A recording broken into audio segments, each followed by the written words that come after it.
All right, ladies and gentlemen, we have a very special guest. I know we say very special guest a lot, but we actually mean it this time. A a very special guest joining us today. He is known as the quarterback guru, man. He is like the quarterback master Yoda.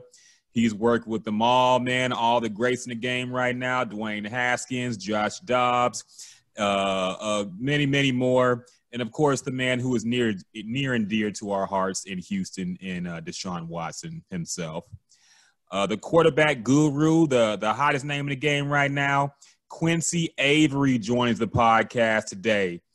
So, first off, thank you, Quincy. Thank you for making time for us, man. How you feeling, bro?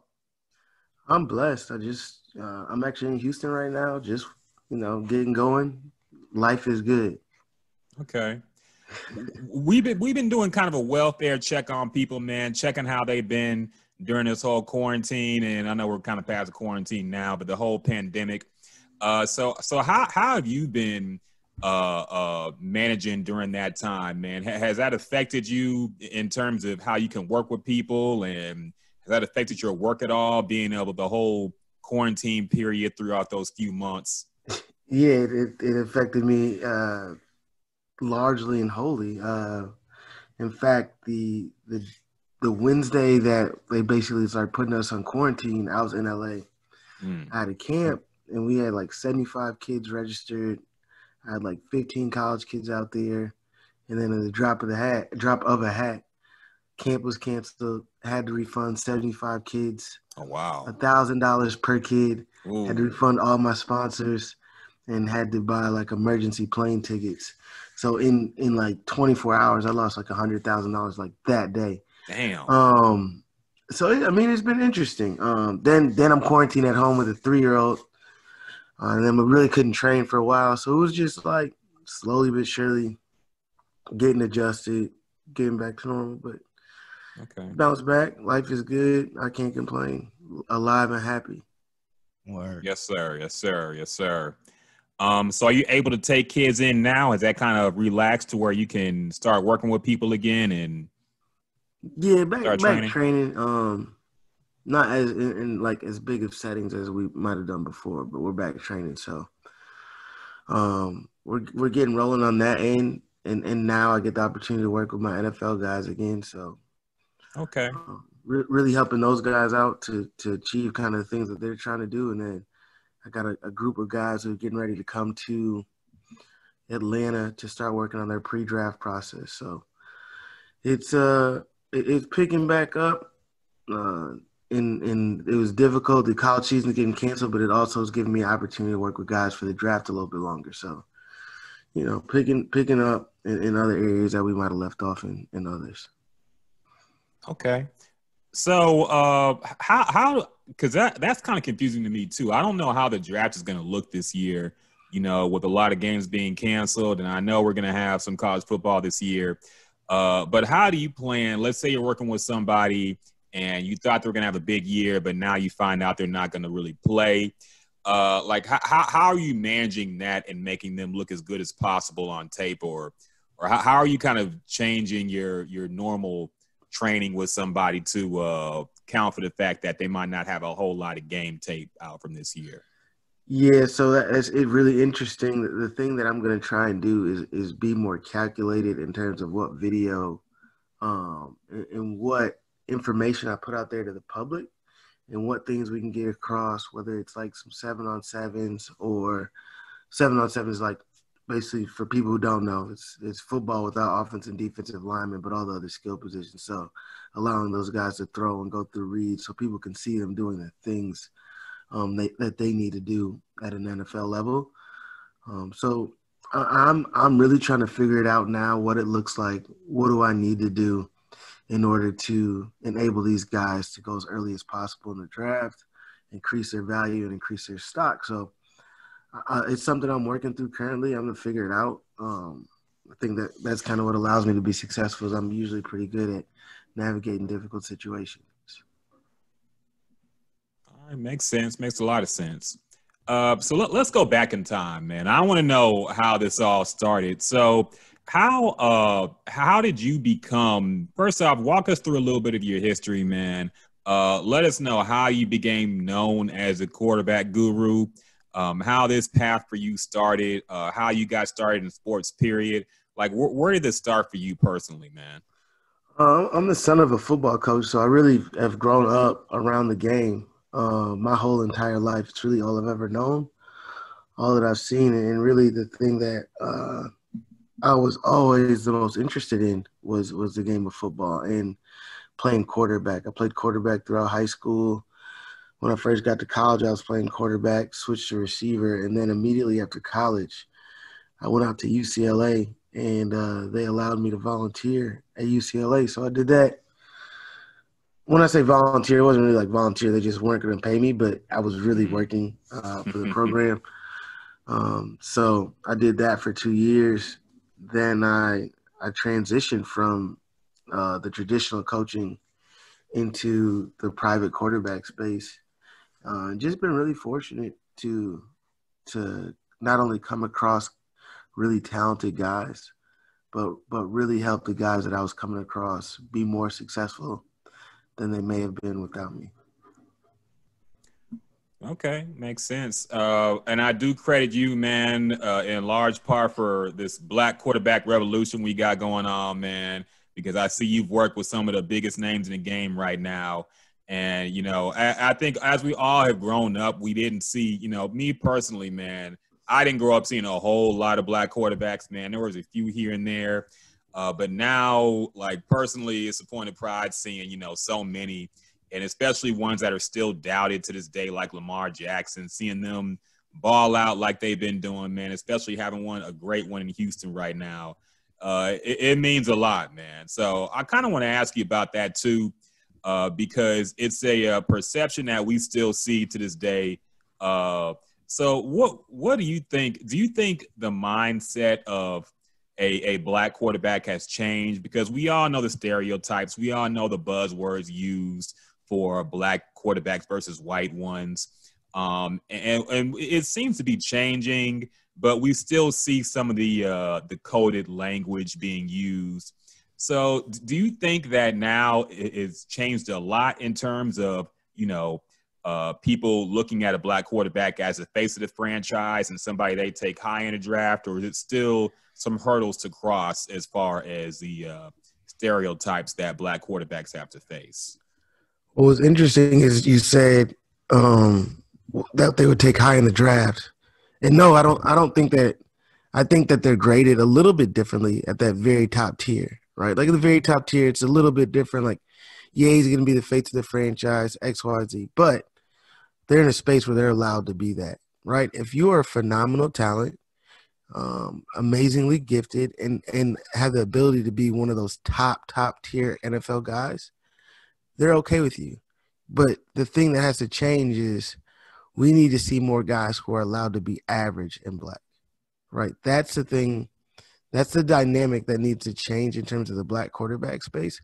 So it's not, are you the first pick in the draft, but are you allowed to be a backup quarterback in the NFL and be black? Are you allowed to be like a mid-tier guy and be black? Are you even allowed to be at the back end of the league and just still keep your job and be black? Right? That's the things that needs to change, because they're going to let these dynamic personalities who are dominating the game, yeah, they want to win football games. They're going to let those guys be the quarterback of their team. But I just can't wait till we get to a place in our culture where it's okay to just be black and that not be looked at in any particular way. Like, we're going to let him be him, authentic to him, and we don't have to be the MVP in the MVP discussion to be there. That's actually a great point, man. And that is one of the things that we look at for true equality. You know, can you be average in black? You know, could a average person? Yeah, that makes a whole lot of sense, man. So we do need more of those in those positions, because, like you said, they always do seem to be like the most dynamic ones we see that are the face of the franchise. So yeah, we need we need some equality all around, man. That's a great point, actually. So I know you work with a whole lot of kids, man. So I want to know your perspective. Like, let's say I have a kid that I want to groom into successful quarterback one day at any level, high school, college, et cetera, et cetera. Where would you recommend parents start in terms of like training their kids, giving them the right mentality? What tips do you have for parents to success? Because I know you probably see a lot of parents who bring their kids in and they swear like they the next Deshaun Watson or Tom Brady or whoever. But you look at them and they're like, okay, this kid's just not going to make it. You already know from the get-go. So what advice would you have for somebody who wants to raise a kid to be one day a good quarterback in any context? Like what tips would you give a parent? First, I would tell them to get them involved in as many sports as possible very early on. Really, typically good quarterbacks are just generally great athletes that know how to function, move their body well, and learning how to throw is kind of a component of a lot of different things. So if you can do a lot in terms of just movement patterns and those things, that's great. The second thing is more about their mentality as a person rather than actual physical skills. The second thing was teach your kid to be like not only accountable, but teach them how to let them go through difficult times, right? If you can't do that, you can't be successful at the quarterback position because you're going to make mistakes and you're going to have to respond to adversity. So you need to be able to do that at a very, very high level. And then when they're in 5th or 6th grade, if they show an inkling towards it, allow them to figure out what they want to do and then invest a little bit in private training. That makes a lot of sense, man. I think a lot of parents, they already have a plan for their kids. And a lot of times you see the kid is just not going to go that way. So, yeah, I think the kid has to be the one to choose. Like, I would definitely want to play football. I definitely want to be a quarterback. I want to do this and that. Because, like, even my own family, I see, kids who are being pushed in a certain way. You can tell that they're not really for it or they're not really down with it, but they don't want to disappoint their parents. So it's a weird dynamic we got going on, man. Yeah, you can't be half in on the quarterback piece. You really can't. It's like all in or nothing. Yeah. And really that component about like making excuses for your kids and pointing fingers, parents do that so much more than I think that they're aware of. And that literally it cripples guys. I've seen guys who I'm really confident had all the talent in the world and could have been a successful quarterback, but their parents created an ecosystem where they thought that was normal, and they've really struggled due to that. I can definitely see that, man. Definitely see that. A whole lot of over-involved parents we see all the time, man. Swear their kid the next NFL superstar, and I'm like, y'all got to start at the first level first, man. So see that a lot, man. So this is a kind of a hip hop podcast, man. So I'm kind of curious, dog. Like, who are your favorite artists right now, man? Who are the people you use to like get your mindset right? Or because me personally, I'm a Jay stan. I'm a big Jay-Z stan. So, but I want to know, man, who are your favorite artists right now in the game? I know Deshaun Watson, the big young thug guy too. Yeah. So who are your favorite artists, man? I'm more about like I'm a Lil Baby, Drake. I used to be a big Jay-Z fan. I'm not as fan of him as much anymore, more because of other things he does, not necessarily because of his music. The NFL deal, wasn't it? Yeah. It was Roger Goodell thing, wasn't it? He's done some stuff that just made me, I'm off him. I feel you. So we got like Lil Baby, Drake. I was really big with Nipsey Hussle, so he's heavy in the rotation. Yeah. Shoot, I want to kind of look at what I've been listening to now. You made me want to think about that. But no, those are the people that I listen to the most at this point. Okay. Kind of got the same playlist as Deshaun. Deshaun listened to a lot of Money Man. Yeah. I try and steal his Spotify joint, like, and he won't share it. I don't think people know how like into music he is. The house or doing anything that there's not music on. And it's like, and he's always playing new things and like underground artists. So it's really cool, like just hearing his taste for music. Yeah, it's funny because our own Brandon Scott asked him a music question and he named like 50 different artists. Yeah, he could go on for days and he'll know all the words. He knows all the lyrics. Like he's really, really into music. Yeah. You could tell, man. And it's funny because he tweets a lot, but he'll tweet a lot of song lyrics, and people take that as, oh, he's throwing a shot at this and that and this and that. And it's like, man, he could just be vibing to a song right now, dog, and maybe some lyrics resonated. He ain't throwing shots at people. Like, people got to look up these things before they start tweeting reactions. Like, oh, is he talking about DeAndre Hopkins here? Like, man, calm down. Yeah, it's actually so funny when I see people talking about that. And it's like, I don't even text him about it, right? Like, because I know that he's literally just tweeting out a song lyric. And that's just like what he's on. Yeah, that's hilarious because we work with pretty much a whole white cast of sports people. And the first thing they say is, oh, he's taking a shot at Bill O'Brien. Oh, he's taking a shot at the offense. So it's like, nah, that's a lyric. Like, he literally tweeted a lyric. That be it. You should see, like, when he hears a lyric to a song, and we like, oh, I guess we got to do that. So I could post a picture that matches the caption. Who was a young thug who was talking about eating crepes in London?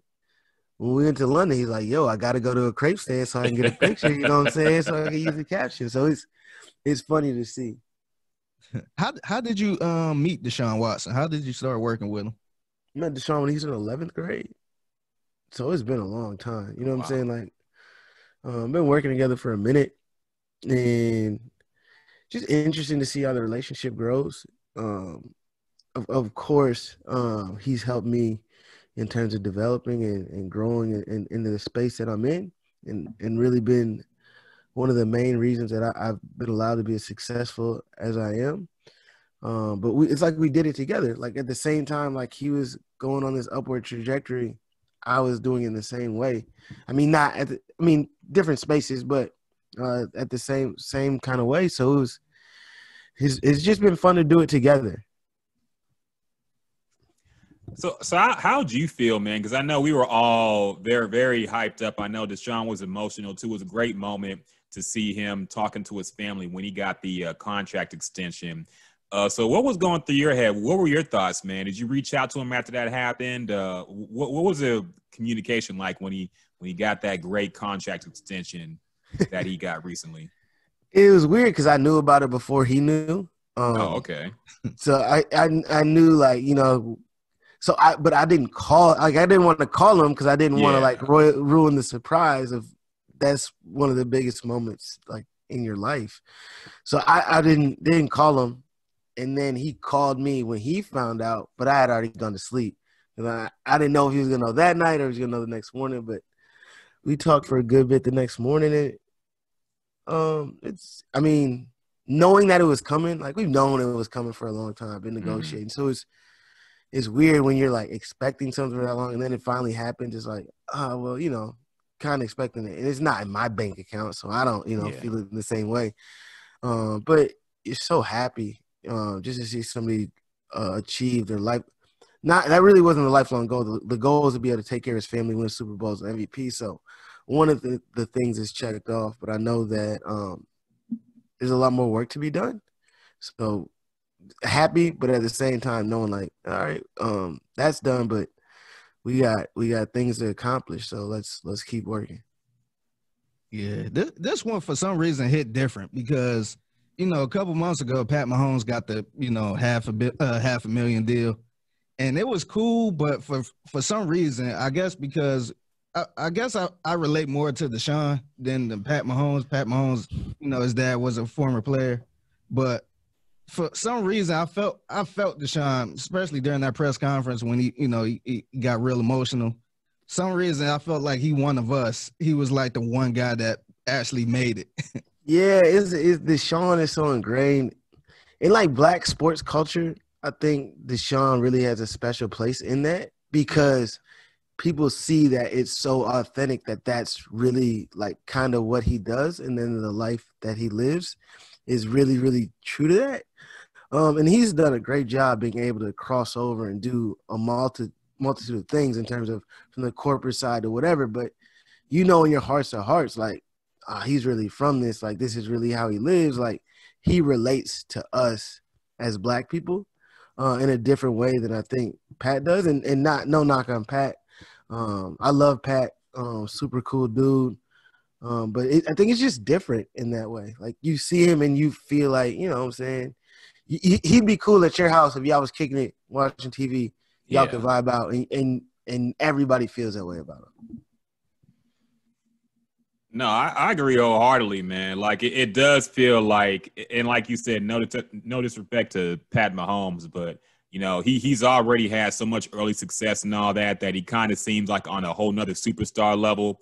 But Deshaun Watson seemed like a guy, you know, you could kind of kick it with and be cool with, talk music with, and very relatable for us too. So yeah, it meant a whole lot for all of us to see that contract extension. Yeah, I mean, he didn't have like a dad who was a baseball athlete or anything like that. It seemed like he came from where we all came from. Yeah, and he was like that one that you know to take his family out of that. 100%. Yeah, so it definitely was a great moment for us all to see that contract extension and see his whole family. Great moment there. What do you think personally like stands out? I know you work with a whole lot of people, a whole lot of NFL talent. What particularly about Deshaun Watson stands out, man? I know what we see, and we see the fact that he's so attentive and willing to learn. And, you know, we've seen him break down, you know, specific plays to a remarkable level in the press conference, which a lot of people don't feel like doing or want to do. We know he's very receptive to learning, and we know he's very studious. But what do you see personally about him and your personal relationship with him that you see that, okay, this guy is a star? He has an amazing level of coachability. You can really say something to him one time, and his ability to maneuver that information through his mind and immediately use it in game situations, I think is next level. But also his ability to like compartmentalize things. Yeah. So he really does a good job of keeping one thing separate from the next.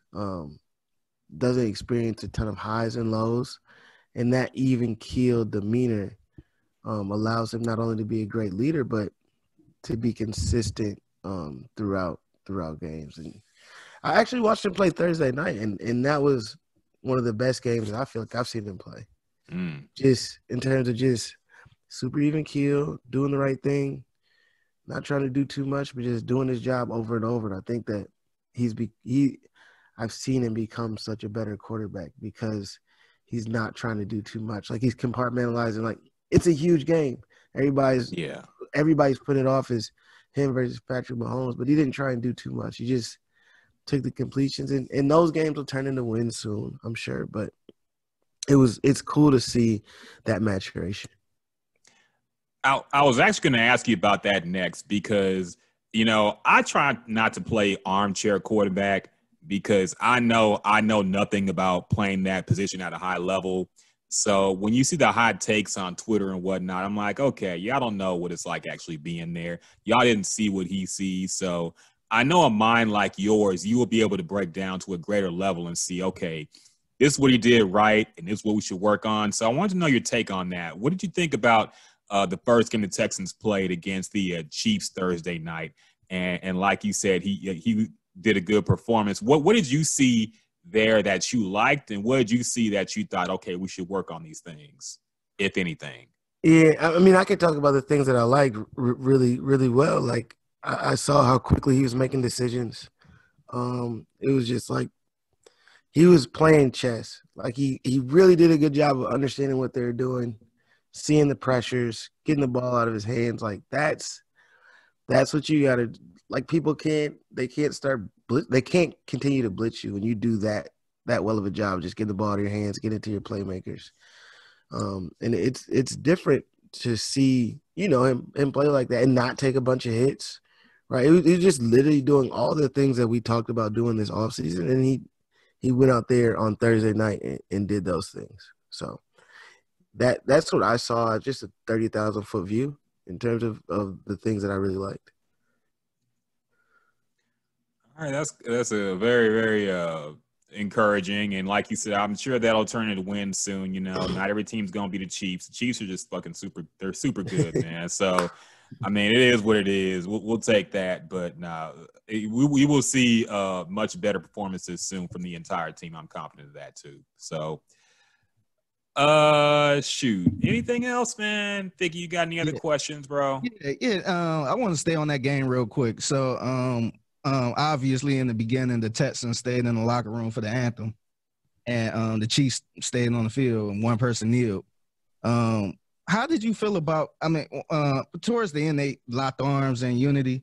How did you feel about that, man? Because I thought I was tripping when I heard some booing, but I wasn't even surprised, man. Like me, how everything went down this summer, this year, I wasn't even surprised I heard some booing. And you probably heard booing from people who posted a all black picture that one day on Instagram to let us know that they were with us, right? It's to be expected. People say they understand, but they don't really understand, and they don't really care to understand. Like, they want to do just enough to pacify us so we don't make them too uncomfortable. Yeah. And and you want to be like, you were encouraged that the players did something, but that wasn't really a whole lot. Like, they didn't jump out on a ledge. They just locked arms and said, we're unified. We're trying to tell y'all that. And folks still got mad. You know what I'm saying? So it lets you know that there's not really a whole bunch you can do as a player and people not be upset or not be frustrated. There's no level of – that wasn't even a protest. Like, and at this point, kneeling for the national anthem is not a protest. Like, they said, it's okay. You know, if you guys want to do that's cool. So those things are no longer protests. So I think that we have to continue to make those white people who are upset about those things uncomfortable, and do that in every way possible. Like, I'm going to make you uncomfortable and talk about this, and they don't want us to politicize their sports. But I don't think asking for black people to be treated humane is politicizing anything. It's just literally asking for what the Constitution says. So we have to continue to find ways to do more. It's disappointing to see them boo, but it's not something that I didn't expect. I know that this country does not care about black people in the way that it says it does. So it is what it is. Yeah, I think at this point, man, like a lot of I used to keep using the word, maybe they don't understand, but at this point, I feel like they do, but they don't want to. They don't want to understand at this point because it's been about 5-6 months of talking about this heavy, and people still trying to question everything. So it's like at this point, if you don't like 5 months ago, I understood if people had no clue what was going on. It's now what going on in October, and y'all still questioning everything. This is like, nah, y'all really don't want to understand this shit. Yeah, you're a better man than me. I don't think that they didn't understand. I just think that they didn't care. And they lack a level of empathy that is required to be a decent human being. So a lot of the people who are upset about these things just simply aren't decent human beings, and we try to give them too much credit. Nah, you're right, man. And Ryan Clark made a good point too. He was on, I think it was First Take or something yesterday, and he was talking like basically, you know, the reason why they were so upset is because it was about black people. You know, if they locked arms for breast cancer, they would have been cheered. If they locked arms for autism awareness, they would have been cheered. If they locked arms for the troops and the veterans, they would have been cheered super hard. But since it was about black people, like, it got booed. So only certain things they will feign empathy for, and other things they won't. So, like, I don't know where the NFL should go to. I've been critical of them as well, how they seem to be conveniently backtracking a lot of the stances they had before. Also saying that Colin Kaepernick should be in the league now suddenly, when, you know, he's been out there for years now. And y'all know, even though y'all won't admit it, y'all know y'all blackballed him. So I don't. The NFL could do better, should have done better, and they missed the mark. And you can't tell me that Colin Kaepernick hasn't always been better than Mitch Trubisky. So, oh man, shots fired, but very true, man. It's a very couple true. teams. There's a couple teams he can start for right now. Yes. Yes, very true, man. I think that Madden was kind of tripping, giving him an 81 overall. I will say that much. You know, don't put him above Cam Newton, dog. Come on, man. I haven't played Madden in so long that I'm out the loop on the rankings. They're always controversial, man. People always get upset when the rankings come out. So I don't even pay attention to it. It was super weird this year because I think they had Watson at like an 86. You was gonna say what to get my dog? 86. 86. It's like a B, man. I forgot who they had at a higher ranking, but he was like an 86. That was kind of nuts. Yeah, they be hating on the low. And then even last year they had him. I think they had Baker Mayfield over him by like 1 point. Oh my goodness. Yeah, the high level of disrespect. Yeah. At least his bank account don't say 86. For real. Yeah, he got paid in real life what he's worth. So very, very, Madden be tripping, man. NBA 2K be tripping too. They don't really know nothing. They just nerds who overanalyze and they try to do their best, but they ain't tripping too. Something else I want to ask you, man. Shoot, it probably slipped my mind now. Think you got anything else, bro? Nah, I think I'm good, man. I think I'm good. Or Quincy, did you have anything else going on as far as like the QB camps? Anything you working on right now? Nah, nothing coming up. Next, man, I don't even know. I want to be able to tell people that the camp's gonna be in March, but we don't know at this point. You know what I'm saying? I'm playing everything off the cuff. All right. So if y'all want to know more about Quincy Avery, follow him on social media. You can follow him at Quincy_Avery on Twitter. He's also at Quincy Avery on Instagram. Check out the website, qbtakeover.com. A lot of info on him and what he does and his whole everything you want to find out about this man, you can find out on these avenues.